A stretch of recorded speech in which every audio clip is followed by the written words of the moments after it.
At 14, Lalisa Manobal made a decision that could have ended quietly, without success or recognition. In 2010, YG Entertainment held its first audition in Thailand. Out of nearly 4,000 applicants, a single 14-year-old girl was selected to move to South Korea. This was not just a win. It was the beginning of a life where everything familiar disappeared. She had to leave her parents, her language, and her culture behind to enter an industry that had never trained a non-Korean artist before. There was no safety net, no promise of debut, and no timeline for success. For years, she trained in a place where she couldn't understand most conversations, where every mistake mattered more, and where she had to prove her place every single day. To understand her rise, you have to understand this part first. The long silence, the waiting, and the feeling of being the only one who didn't belong. Lalisa Manobal was born on March 27, 1997 in Buriram, Thailand. She grew up far from the spotlight in a working-class family. Her mother was Thai and her stepfather a Swiss chef. Her mother, Chithip, and her stepfather, Marco, supported Lisa's childhood enthusiastically, even though neither came from any entertainment lineage. As one YG Entertainment profile noted, Lisa's family was not famous or wealthy. She hailed from what Thais call the low-so class, not the elite. Yet this humble background gave her something precious, a loving home and a mother who would later become her rock. From a very early age, Lisa showed a fascination for performing. As a toddler, she would sneak the microphone stands out of her aunt's music group and dance along. I would lower it until it was the same height as me, she later recalled of acting out music in front of the household stereo. Her mother noticed this spark right away. Seeing her little girl dance to cassette CDs, she signed Lisa up for her first dance class in kindergarten. Lisa's natural talent blossomed quickly. Throughout primary school, she took every opportunity to perform, from school recitals to local dance contests. Her father quietly admired her wins. When I won, he would just say, "Oh, you won? Nice," while her mother cheered the loudest in the audience. Lisa also learned English in school, attending a bilingual program where all subjects were taught in English. By her early teens, she could speak Thai and English, skills that would soon prove crucial. But dance was her first love, and she spent hours practicing every day. Her childhood dream at age 10 or 11 was not pop stardom, but simply a flight attendant, an illustration of how ordinary her life still was. Her passion for entertainment grew from family influence. Her aunt worked in a music band, and Lisa idolized the performers she saw. By the time she was a teenager, she was obsessed with Korean pop music and dramas, like many young Thais. She devoured shows like Full House and idolized groups like Big Bang and 2NE1. Lisa's mother recognized that performing made her daughter happy and encouraged Lisa to pursue it. They moved to Bangkok when Lisa was young, offering more opportunities. Still, the Manobals were not rich or well-connected. In Thailand's rigid social hierarchy, Lisa stood apart. According to YG Entertainment's own profile, she came from a working-class family with no glamour, part of the low-so in Thailand before rising to fame. This humble origin meant her victory in Korea would be all the more astonishing. In 2010, Lisa learned that YG Entertainment, one of Korea's top talent factories, was holding auditions in Thailand. On a whim, she signed up. The odds were astronomically against her. Some 4,000 young hopefuls arrived, but Lisa was the only one chosen. A local dance instructor recalled that Lisa became the first and only winner of that massive audition. Suddenly, at 13 years old, everything changed. Lisa's mother had a Buddhist fortune teller suggest a new stage name, so Pran Priya became a Lalisa, meaning one who is praised. Within weeks, Lisa packed a suitcase and moved to Seoul, alone. The girl who left Thailand did not speak a word of Korean. YG put her into the trainee system almost immediately. She called home from South Korea every night. As she later recalled, she felt completely isolated and terrified in those first months. The language was a wall between her and everyone else. Instructors insisted that Lisa's fellow trainees must not speak English to her in order to force her to learn Korean quickly. Imagine a dance studio filled with Korean girls chatting happily while Lisa stood by quietly, struggling to follow along. On her first day in the practice room, the older trainees lined up and the new girl had to introduce herself. It was overwhelming. "Everything was so new to me," she said later in an interview. Then, when her parents had to return to Bangkok a few months later, Lisa was left entirely on her own. "I was shocked. They're leaving me here alone?" And they left, she said. A 14-year-old girl living by herself in a foreign country, paying her own food bills, sleeping in a small dormitory, taking care of every little chore, it would break many people. But Lisa's strict mother had warned her, "Thousands of kids would kill to have what you have. If you give up now, what then?" Those words became a lifeline. The next 5 years were the real test. Lisa went through one of the most grueling training regimens in K-pop history. Every day she practiced singing, rapping, and especially dancing for 10 to 14 hours. She fell asleep in studios, missed friends' birthdays and Thai holidays, and watched Korean children half her age debut on TV while she remained in obscurity. The pressure built. Again and again, her company postponed any debut. By 2015, Lisa had been a trainee longer than some of her instructors. She later admitted that at times she was on the verge of giving up. "I didn't think I would make it," she told a magazine, but she kept fighting, giving it my all until the day came. Her mother's voice echoed in her mind. "Stay another year, stay a little longer."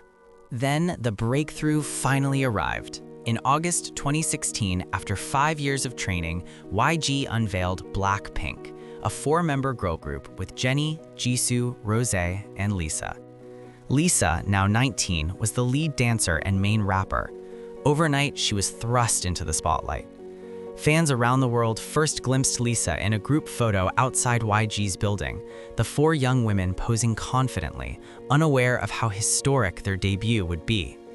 Soon came the music. Their first EP, Square One, and the breakout single, Boombayah, hit global charts. Like a storm, Blackpink swept through Korea and beyond. Their song Do Do Do Do in 2018 became the highest charting song by a female K-pop act on the US Billboard Hot 100 at that time. Lisa, the former trainee who could not speak the language, now performed on massive stages with millions of viewers tuning in. The explosion of success was almost surreal, but it did not magically make everything easy. The grind intensified. Suddenly, Lisa was no longer an unknown foreign trainee, but 1/4 of the world's most popular girl band. Every day became a blur of filming TV appearances, rehearsing choreography, attending photo shoots and fan meets across continents. Despite the glamour, Lisa has said she often felt nervous, especially in moments without her teammates to support her. For example, she admitted that preparing for solo segments gave her terrible stage fright. "At first, I was scared and nervous because I never really come out here to do my own stuff," she told Billboard. Fans who see her on camera smiling or dancing might not guess that in those first moments of stepping out alone, she trembled with anxiety. The attention also brought harsh scrutiny. Paparazzi chased the quartet, and social media comments scrutinized every move. A rumor or misunderstanding could become a national news item. Lisa knew that some fans and critics only saw her as just the dancer of Blackpink, or focused on her looks rather than her hard work. In late nights when the music was over, that kind of criticism felt heavy, but her workaholic spirit pushed on. Behind the scenes, Lisa juggled relentless schedules and physical exhaustion. She and her bandmates once revealed they had gone a year without a break, only sleeping a few hours each night between tours and albums. In private, she dealt with the lonely feeling of being the group's youngest member in a foreign land, balancing pride in her success with the longing for normal life. By 2020, Lisa had broken the long spell of waiting. Blackpink's global fame was undeniable. She also began spreading her wings individually. In 2021, she released LALISA, her first solo album, with the title track named after herself. The response shattered records. LALISA racked up 73.6 million views in its first 24 hours on YouTube. Its follow-up single, Money, also blazed through streaming charts. Even award shows took notice. Lisa became the first female K-pop soloist to win at both the MTV Video Music Awards and MTV Europe Music Awards. Guinness World Records lined her mantle. She had the most followers of any K-pop artist on Instagram, among others. Each achievement was a proclamation. Lalisa Manobal had earned her place among the biggest names in pop music. Beyond music, Lisa cultivated a distinctive image.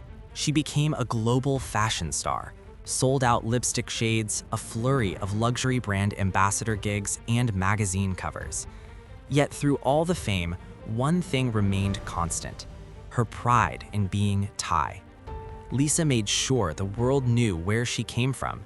In Lalisa, she wore traditional Thai dancers' clothing and headdress, and parts of the video showcased Thai temples and martial arts, all woven into a modern pop song. She insisted on using her birth name for the title, a tribute to her heritage. This proud display had ripple effects. After the music video release, Thai news reported that traditional Thai crafts and costumes featured in the video suddenly sold out, and even the Prime Minister praised her for boosting Thailand's cultural appeal. In interviews, Lisa said she wanted to add Thai elements to her music and thanked her producers for making it happen. For Thai fans, she became more than a singer. She was a cultural ambassador. In Thailand, Lisa's triumph has been celebrated at the highest levels. Officials publicly lauded her. The Thai government spokesperson quoted the Prime Minister as saying Lisa's grit has been an inspiration to Thai people in art, music, and film. Bangkok newspapers ran her face and story on front pages. For the country that saw her as one of their own, Lisa embodies a dream. The girl from Buriram who went abroad and showed the world what Thai talent could do. What Lisa's journey shows us is important to fans everywhere. It shatters the myth of overnight success. Behind the scenes were half a decade of grueling preparation, sacrifice, and self-doubt. She left home as a child, faced rejection and loneliness, and yet never lost her drive. Today, when young performers in Thailand and beyond see Lisa topping charts, they remember she spent years in obscurity first. Her story proves that even the most dazzling star was once unsure and ordinary. It tells aspiring artists, keep working, even when nothing seems to happen. Lalisa Manobal's life to date, from a shy little dancer in Thailand to global K-pop legend, is a testament to the power of perseverance and identity. She endured culture shock, language struggles, and 5 years of uncertainty, and emerged proudly on the world stage. Now she commands arenas and fashion runways in equal measure, carrying her Thai flag everywhere. Her path was far from guaranteed, and the success she enjoys was truly unlikely. Yet through every challenge, she found strength, driven by family and by a passion that never waned. In the end, Lisa's transformation is more than pop culture lore. It's an emotional journey that inspires millions by showing how far someone can come when they dare to follow their dreams with heart and resolve. If you enjoyed this story, subscribe to Star Files now so our next video can reach you again. You can also watch our SB19 documentary, which shows how one pop group helped reshape a country's music scene and national pride.